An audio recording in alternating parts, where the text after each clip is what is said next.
For all of those listening from around the world, this is the moment you've been waiting for. It's time! And now, introducing the host, a strength and conditioning coach, real estate investor, athlete manager, and amateur food critic. He stands 5 feet 11 inches tall, and he's on the road to 185 pounds. Podcasting from around the world by way of Albuquerque, New Mexico. Presenting the one, the only, Jared Saavedra.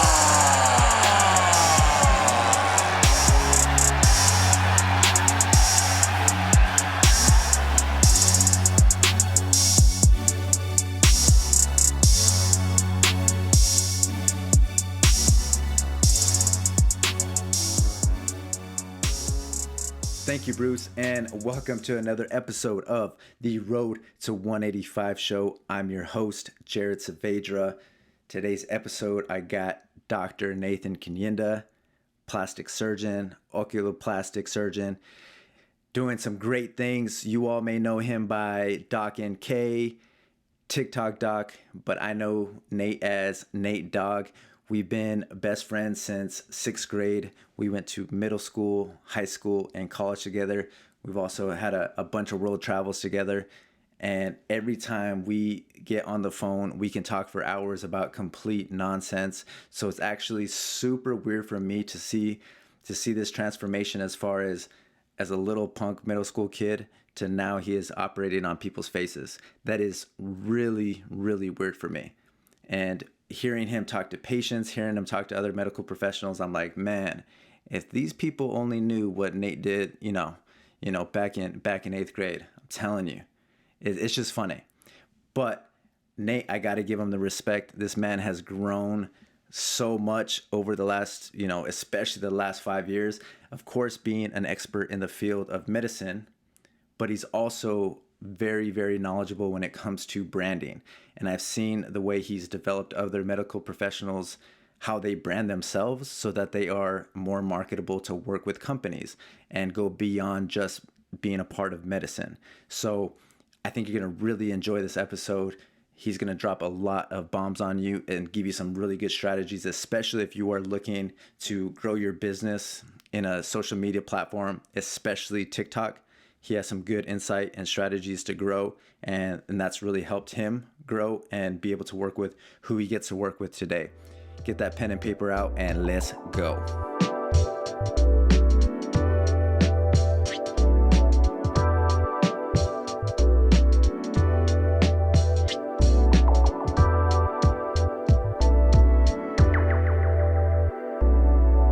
For the listeners, man, you got to tell us about Colombia. Yeah, Colombia. Wow. Yeah. So it's interesting because I had been in school and in training for 14 years. And so I promised myself that at the end of it all, I would have a trip that I could go to. And at first I was thinking about going to Europe, but then I was watching Narcos. And when I was watching Narcos, I thought to myself, I'm like, maybe Colombia, maybe Colombia might be a dope spot. And I just really, I love the show, but I also liked Medellin, just how it looked. And so I decided to go to Colombia. I was initially going to do Colombia and Brazil, but it had been a while since I traveled and I'd already been to Brazil. So I wanted to go somewhere where I hadn't been. So I went to Colombia and it was awesome. I went there and I think even, a lot of people told me be careful going to that country because, they still had the idea of the old school Pablo Escobar, the drugs, the prostitutes, all those things. But Colombia has really come a long way since that time. And so I definitely think it was one of the best trips that I had. I went there for a month. I was on the coast. Then I went to Medellin. I met a lot of people that I still talk to this day. Then I went to Peru for a week. So I'm refreshed, but I'm having a hard time adjusting to life back in America now. Yeah. Okay. For the listeners that maybe haven't heard of you or never spoke to you before, like let's dig into your background in medicine. Like, let us know how you started off, where you went to school, what you studied, all that good stuff. Yeah, definitely. So I went to the University of New Mexico School of Medicine. I had lived in New Mexico. I was going to undergrad in New Mexico, and I decided to become a doctor towards the end of my undergraduate education. I think initially I was thinking about doing a couple other things or a few other things. It's funny because one of the things I wanted to do was become a motivational speaker, and I felt like I had to decide between that and becoming a doctor. But the reality is that you can become a motivational speaker doing anything. And now I get the opportunity because I'm a doctor to get into spaces and places where I can talk about my experience and motivate others. And so after undergrad and after med school, I went to go do my internship in Hawaii, and then which was like the best place I've ever lived. And that's another experience, kind of like Colombia, where people told me, "Oh, be careful going out there. You might get island fever," and it was from people who didn't even go to Hawaii, right? Similar with Colombia. It's always those people. What was that? It's always those people that may have never experienced it themselves, that they just have this vision or a view because of something maybe they've seen on TV, and all of a sudden they like push that onto other people. Absolutely, absolutely. And I think that's why you have to be so careful to listen to what people are saying. You have to think about the source. It's like in anything that we do, even when I do research, the first thing I do is I look at who the source is or what the source is. And people love to have opinions, but they lack experience, So it's so much easier to have an opinion than it is to have experience. And so for me, I decided, hey, it's a different pathway for me. My family's on the East Coast because my family had moved to Virginia Beach, around that time. And so I was basically, going the opposite direction by going to Hawaii. But it was amazing. It was awesome. I worked a lot. I did put in a lot of hours, but when I was off, I was truly off. And then I went to DC to go do my residency in ophthalmology. And when I was doing my residency in ophthalmology, I pretty much, I was trying to think about what specialties I liked. And there weren't a ton of specialties that I saw myself doing outside of just general ophthalmology because I liked a little bit of everything. But the one specialty I did like more than anything else was oculoplastic surgery because it was a way of, still doing ophthalmology, but you're also doing facial plastics and eyelid plastic surgery, orbital surgery. So there's a lot of cool surgeries that I get to do so I went back to New Mexico to complete a fellowship in oculoplastic surgery, and I was working in a couple different hospitals, doing a lot of surgery. I was in the OR almost every single day, and so that was an amazing experience, being able to just improve as a surgeon and get comfortable with my skills as a surgeon. And then I'm in Virginia Beach. This is, like I said, that's where my parents, went to, and then I have a cousin here as well. And I joined an amazing practice. I'm basically building out a new oculoplastics practice in a practice that's been around for a long time. They have 5 offices, and it's a really cutting edge, innovative, high end practice. And so I'm blessed to be able to be the oculoplastics guy for them. There's only, I think last time I heard there's maybe 3 of us in the entire area. It's that's an opportunity. What was that? That's an opportunity. Absolutely. Absolutely. And so, I mean, with that being said, like, why do you think, like, most medical professionals like struggle with like branding themselves? You've done an amazing job with branding yourself. Why do you think other people struggle with that in your field? I think a lot of people sort of, in the older times with medicine, there's kind of this concept of everything you do is medicine, right? So you're kind of trained to think that way. So when you're in undergrad, everything you're doing is trying to get into med school. And when you're in med school, everything you're doing is trying to get into a specialty. And then when you're in your specialty, everything you're trying to do is maybe get a fellowship or get in a private practice or work. And then once you start, there's always like the next thing. And so I think a lot of doctors, they get to this point where eventually when they're done with med school and they're done with residency, or they've been working for a while or a few years as an attending, they get to this point where they realize that, wow, there's definitely more to life than medicine. And I think that a lot of doctors struggle with branding because they don't really know perhaps what's the purpose of branding. Maybe they don't know why doctors should brand. So when they ask you those questions, like what are your answers to those? Because those are two, I'm sure, really common questions. Yeah, I think my answer is you got to figure out what you ultimately want. What's your end goal? And I think that if you think that, for people who always say, oh, it's just social media, or it's just Instagram, or it's just TikTok, or whatever it is, you have to remember that people, if it was just those things, you have to remember there are people who are retiring and quitting their jobs and working full time as social media influencers, right? So they're, YouTube stars, who are doing it. And so if they're doing it full time, imagine even the people who are making a little bit of money from it, right? And how much side money they could be making. So that could be a goal, right? But I think more than that, I think for doctors, a lot of them are making enough money and they're not necessarily worried about how much money they'll make from social media. To me, I always say, what's your point? So do you have a practice? If you have a practice, you can draw leads, you can build ads, you can showcase your work, especially if you're a plastic surgeon, you're a dermatologist, on social media. If you're interested in education, you have a forum and an audience where you can present education and informative topics. If you're interested in social justice and advocacy, social media is a platform where you can continually spread knowledge and spread that awareness. And then if you're interested, like for me, my main purpose that I feel for branding, I work with a lot of brands. I mean, I get connected with different brands, but I think one of the biggest things for me is the exposure that social media gives you.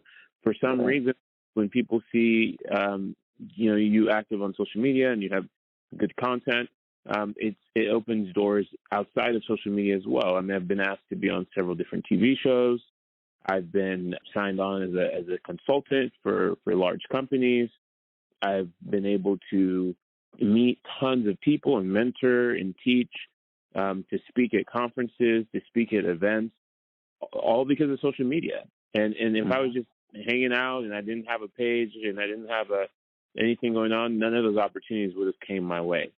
And so I think that social media is 100% a means to expand your practice. And so when you for me, I know I want to go beyond the world of medicine, and I think social media opens those doors for me too to do that. So I think the number one thing that people have to see is, first they have to know what branding is. Then two, they have to know why they want to become a brand. Three, they have to know what's the purpose of their brand and how to further enhance that.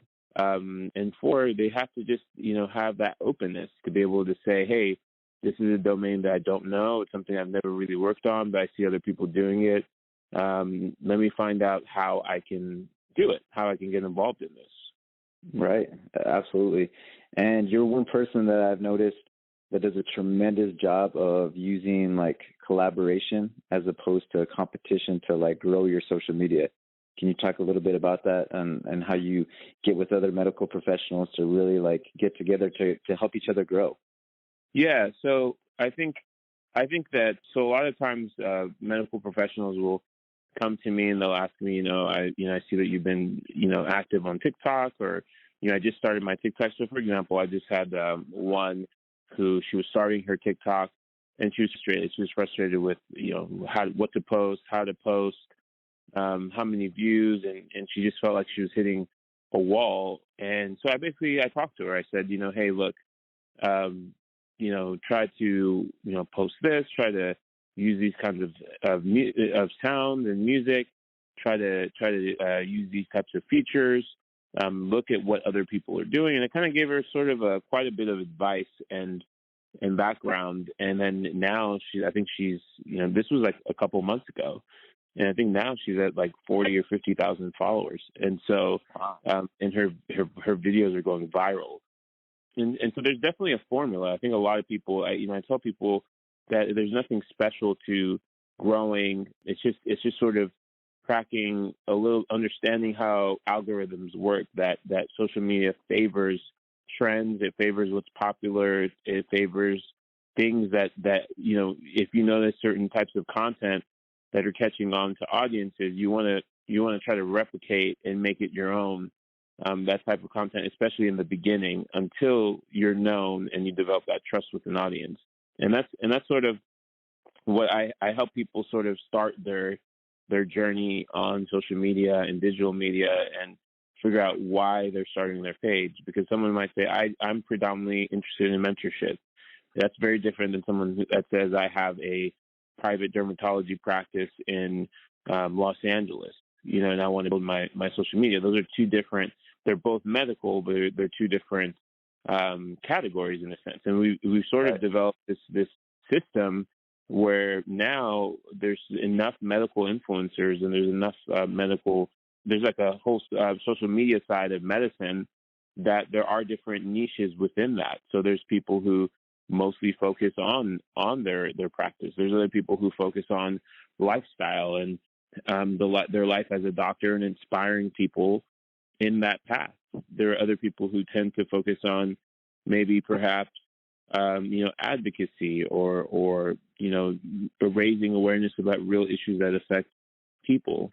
Regardless of what it is, I think that it's kind of the number one thing that people have to ask themselves, and I tell people, is you have to know your why and your reason. Because if you don't have a reason that legitimately motivates you, then you're going to be focused on numbers and likes and followers. And I think that in the end of the day, there are lots of people who are going to, it's about traffic. There are lots of people who are going to run into your content that won't follow you or don't follow you, but may like something that you share or post. And that's the world that we live in with social media. It's the same thing. Like I like Chick-fil-A, but I don't necessarily follow Chick-fil-A, right? So I think but they have a presence, right? They have campaigns that they do. And I think that's, for some people, their goal might be to just have a presence. So when somebody Googles, I want a Denver plastic surgeon, and you search that, that'll come up, and boom, your presence is known. So those are the types of things that I kind of help people and guide people with their social media, and sort of look at their content, because it's hard to look at your content. Even for myself, it's hard sometimes to look at your own content from a truly outside check your blind spots.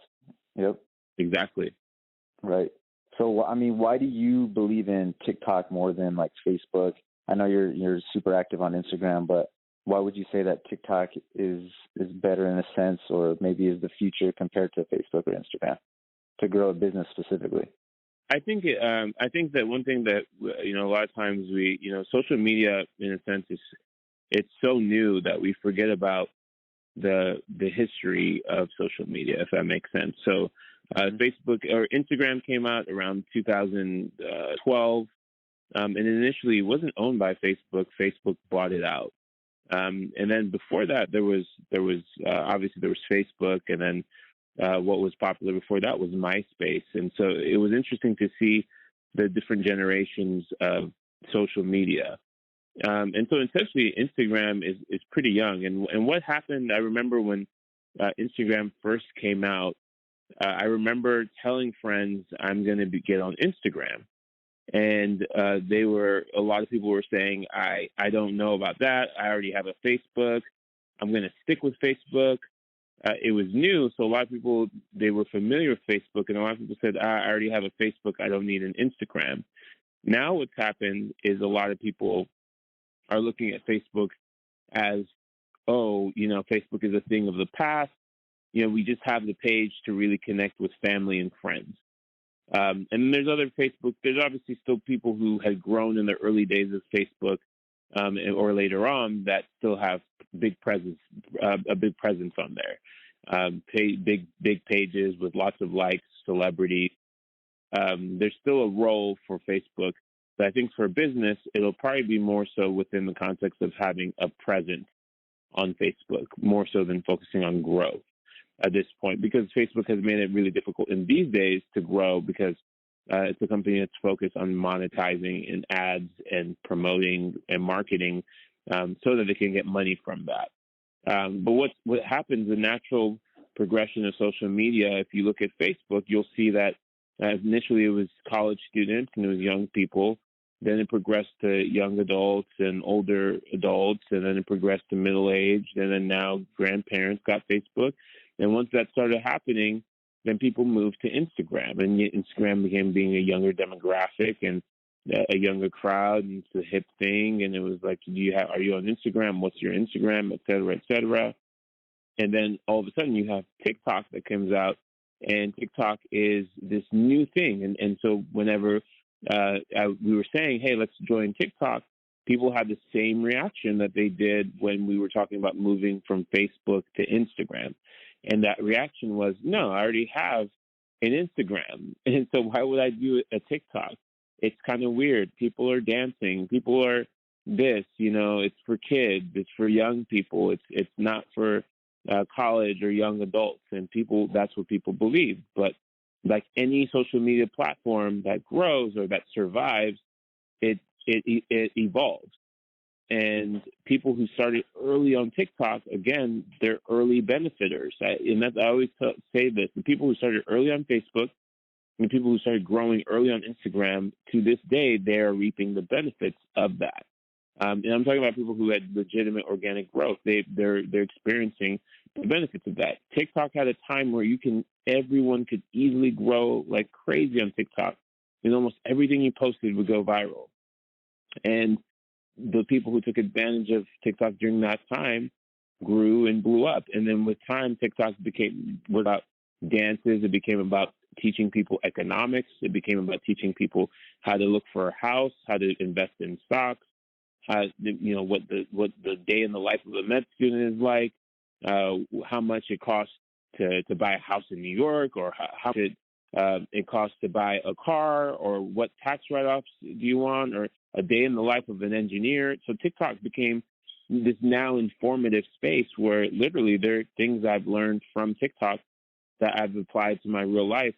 And now it's evolved and it's developed. And now a lot of the people who said I would never get a TikTok, they're starting to join TikTok. And in fact, the young adults, I believe between the ages of 25 to 33 are among the fastest growing groups of people on TikTok.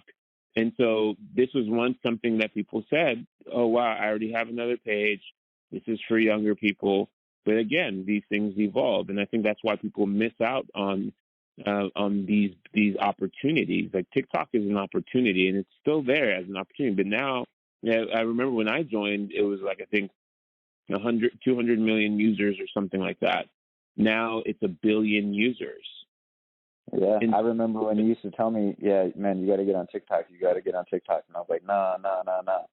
And now, like, just to see its transformation and being like a lot more a platform that has a lot of educational resources on there, I kind of regret not starting earlier, Absolutely. And there's so much education on TikTok. And what I like about TikTok is that Instagram sort of has this thing of, being kind of contained, right? Like, so on Instagram, people have this sense of, oh, if I post this, or if I don't look perfect, if I don't have that, I'm going to be sort of, judged, or people are kind of posting their best life. On TikTok, there's a little bit more realness. There's a little bit more, anyone can go viral. Like, you could just see the most a random 15-year-old nerdy kid just go viral because of something funny he said or did, or literally on TikTok, anyone can go viral at any time. And I don't think that exists on Instagram.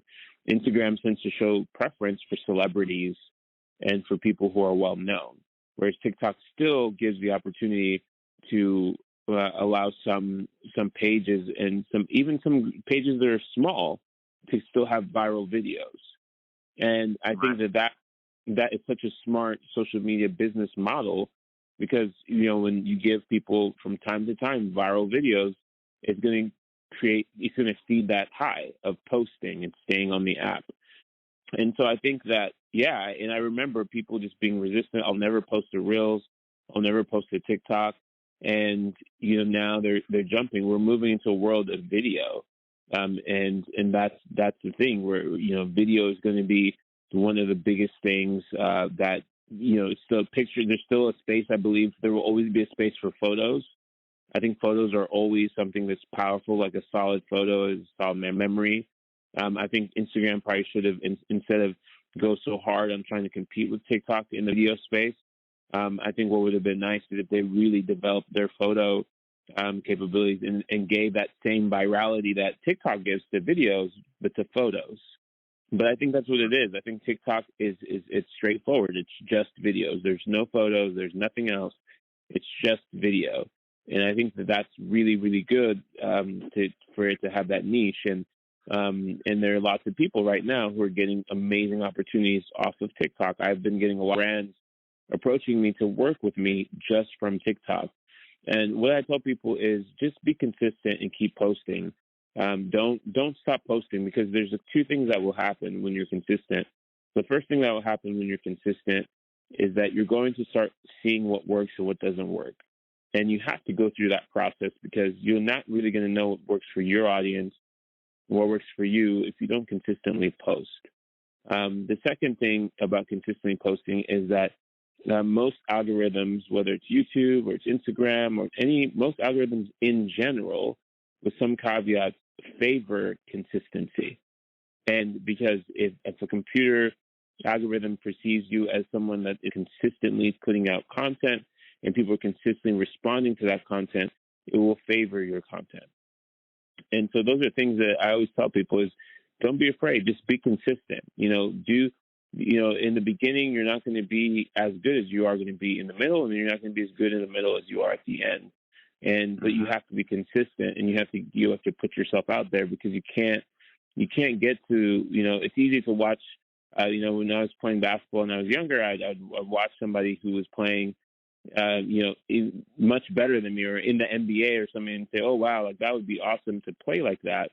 But you can't get to half that level without practicing or playing. And even then, you can't necessarily get to it. But like to get to a certain level, it's easy to watch people fit literally in the same gym as you, but they're in the same place, but they're on a different level of what they're doing.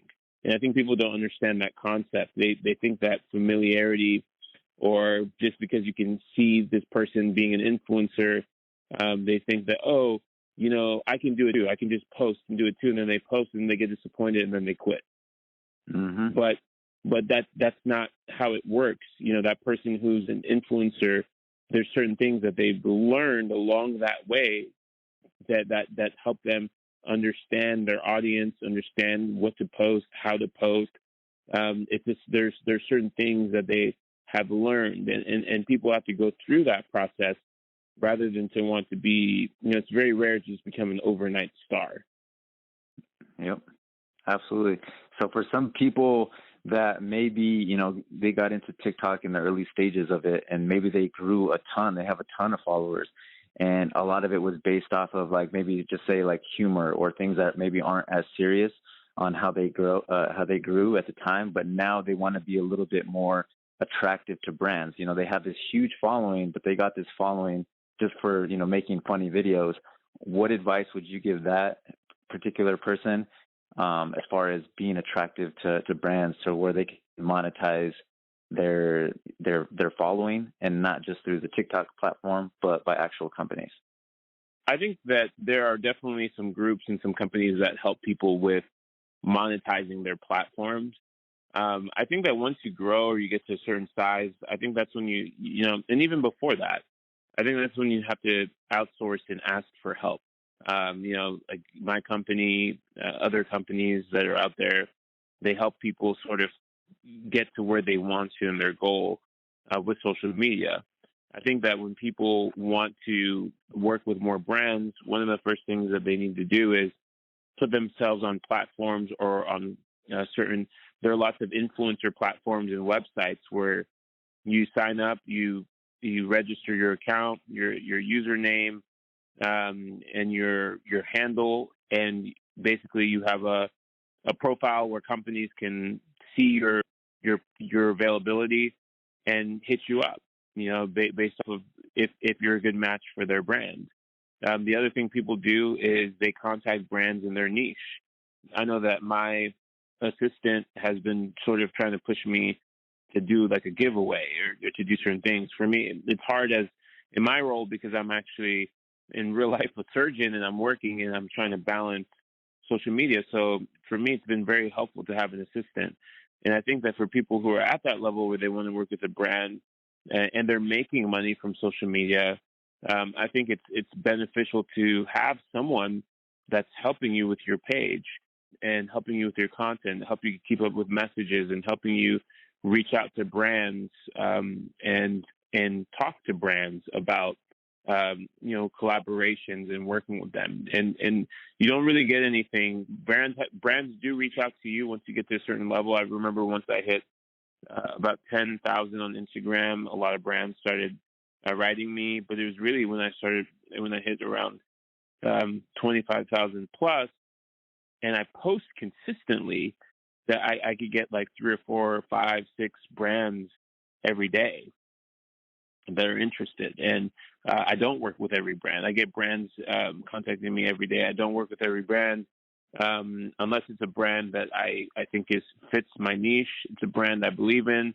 and if it's a brand that's willing to pay my rate for working with, because it takes time to post, it takes time to make videos, it takes time to do those things, and especially if it's a for-profit business or a company, I think that if they want me to post on some, especially because I'm a doctor and I have a certain level of credibility, I have to make some compensation from that.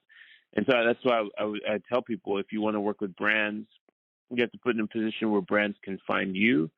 And then you also have to put yourself in a position where you can also contact the brands, because you can't just expect every brand to find you. Maybe they don't know about you. So if you contact them and say, hey, look, I'm an eye surgeon. I'd love to work with you and collaborate. You get an audience and then I get compensation, right? So it's a win-win if it works out. Yeah, that's awesome, man. Well, I appreciate your time, bro. I really, really do. People who are interested in what you do, maybe want to reach out to you, have a few questions, or want to collaborate with you, what's the best way to get in touch with you? The best way to get in touch with me actually is just to, believe it or not, just DM me on Instagram. I have, it really is.